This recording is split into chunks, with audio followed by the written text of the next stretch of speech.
জিনরা কি মানুষের মতো মারা যায়? জিন শব্দের অর্থ গুপ্ত, অদৃশ্য, লুক্কায়িত, আবৃত প্রভৃতি। এক হাদিস থেকে জানা যায় জিন তিন প্রকার: এক, যারা শূন্যে উড়ে বেড়ায়; দুই, কিছু সাপ ও কুকুর; তিন, যারা মানুষের কাছে আসে ও চলে যায়। জিন আল্লাহ তাআলার অন্যতম সৃষ্টি।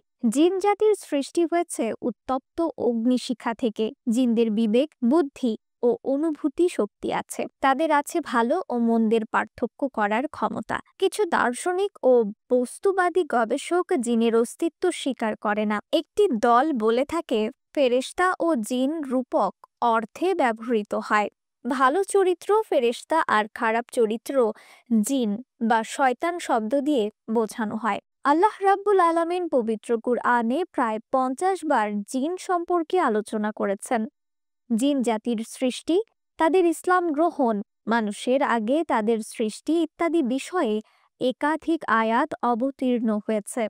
জিন জাতি সম্পর্কে মহান আল্লাহ সূরা জিন নামে একটি পূর্ণাঙ্গ সূরা নাজিল করেছেন। তাই জিনের অস্তিত্ব অস্বীকার করা কুরআন অস্বীকার করার নামান্তর। প্রশ্ন হলো, জিনরা কি মানুষের মতো মৃত্যুবরণ করে? এর জবাব হলো, আহলে সুন্নত ওয়াল জামাতের আকীদা ও বিশ্বাস মতে জিনরা মৃত্যুবরণ করে। হাদিস শরীফে এসেছে, হে আল্লাহ, আপনি চিরঞ্জীব, যিনি কখনো মৃত্যুবরণ করেন না। অথচ মানুষ ও জিন মৃত্যুবরণ করে। বুখারী হাদিস ৭৩৮৩।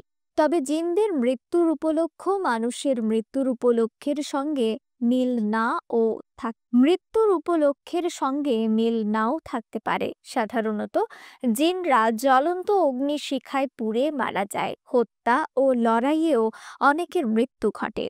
তাদেরও অসুখ হয়। অসুখেও অনেকের মৃত্যু হয়। আবার অনেকে সাগরে ডুবে মরে। সাগরের তলদেশে চলে গেলে তারা আর ফিরে আসে না। কেউ কেউ মহাশূন্যে হারিয়ে যায়। জিনরা যেহেতু বিভিন্ন আকৃতি ধারণ করতে পারে, তাই ধারণকৃত আকৃতিতেও তাদের মৃত্যু হতে পারে। শয়তানও জিন জাতির অন্তর্ভুক্ত, কিন্তু অন্য জিন তার মতো নয়। তাকে কিয়ামত পর্যন্ত হায়াত দেওয়া হয়েছে। এর সুযোগ অন্য কোনো জিনকে দেওয়া হয়নি। মৃত জিনদের কোথায় দাফন করা হয়? এর জবাব হলো, যেহেতু রাসূলুল্লাহ সাল্লাল্লাহু আলাইহি ওয়াসাল্লামকে জিন জাতির জন্যও প্রেরণ করা হয়েছে, অতএব তারাও কবর দেওয়ার ইসলামী রীতি অবশ্যই মেনে চলতে বাধ্য। তবে তার ধরন মানুষের অজানা। নিউজ ডেস্ক, রিফাত আরা ইসলাম, ভোরের আকাশ।